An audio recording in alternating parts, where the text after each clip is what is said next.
You gotta know when to hold 'em, know when to fold 'em, know when to walk away and know when to run. You never count your money when you're sitting at the table. There'll be time enough for counting when the dealing's done. Oh God. Okay, now I'm not going to try and perform this whole tune because it sounds really bad, right? I got that already. I've had a go at it and it's really not worth putting on tape. But it's a really great beginner song and it uses just A, D and E chords with your capo up at the 6th fret. So I want to take you through it. It's a fun one to play along for the first part. If you're a big fan of this style of stuff or you fancy singing it, it is a good one, just I don't sing it good, right? So I've set it up with 4 strums per bar for each chord, but that does make it quite fast. So you might want to kind of muck around with having just 2 strums for each chord shown, you know, for each bar. It's really kind of up to you there a bit, how you want to play it.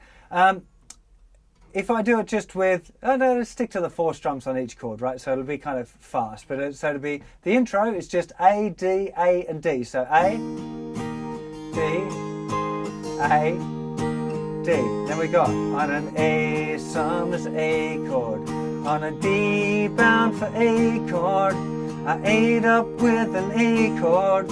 We were A2 tied to E, so we A turns A and at the D chord to the A chord till D chord over A chord, E and then we're timed to A, and that's it. That's the verses. So let me just go through that and I'll just do it maybe 1 strum for each chord, each bar. It might be a little bit easier to get it. So we've got here, on an A sum is A chord, on a D bound for A chord, an A'd up with a gambler, we were A2 tied to E, so we A turns an A chord, from the D chord at the A chord, till D chord took us A chord, E and me began to A. He said, A, I've made a life out of reading people's faces, knowing what their cards were by the way they held their eyes. So if you don't mind me saying, I can see you're out of aces.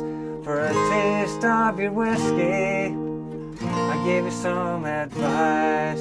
So, I mean, it works like that. If you're a country music fan, you can make this one work, you know. And the other thing, I'm trying to stick it in the kind of the original key, at least to the first part of this song, because this song has these really, I think, unusual key changes in it, where it just after every couple of verse, chorus just jumps and up a semitone on the old guitar, so you'd have to kind of grab the capo and move it up one.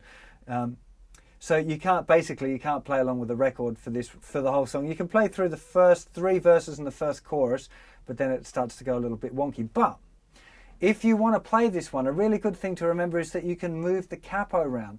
So like this one's an odd key for me really, but if I move the capo down to 2nd or 3rd fret, it becomes a lot more kind of in my range and it sounds kind of better for me to sing it there. So you might want to have an experiment yourself and see where you want to move the capo to if you want to play and sing along. That would be a groovy thing to do.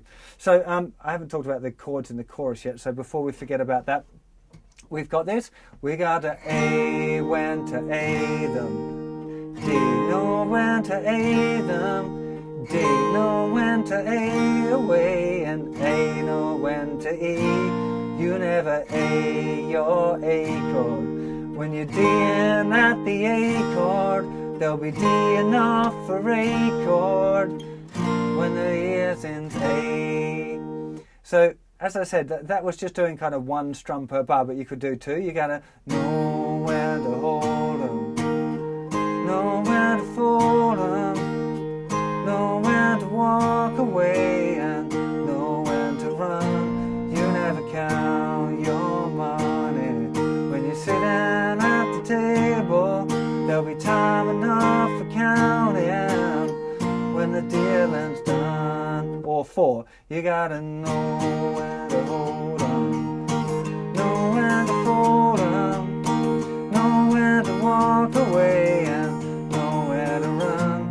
I just realized I forgot a D chord in and that earlier bit of the chorus, but I hope that you'll forgive me when the lesson's done. So you can see, you can really start to experiment with that a little bit, you know, the way that the strumming is. You can either just do 1 strum per bar, 2 strums per bar, 4, or even get a bit of this jingly jangly stuff on where you're doing 1,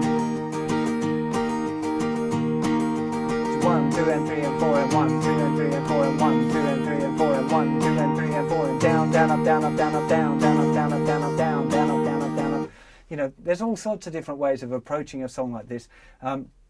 It even kind of works as a fingerstyle thing, but that's for another time. So the big deal with this one, really, if you're a beginner and you're a stage 1 guitar player, is just really trying to play it nice and simple. You know, either just 1 strum on each chord and sing along, or try and do 4 strums on each chord as a kind of a practice thing, and or try and play along with the record for those first 3 verses and the chorus. It is a bit of a bummer that he changed the key there. Maybe I'll ring Kenny up and find out if he'll do a version for us beginners where it stays in the same key. Yeah, or maybe not. Hope you have fun playing this tune, and I'll see you for another song or lesson very soon. Take care of yourselves. Bye-bye.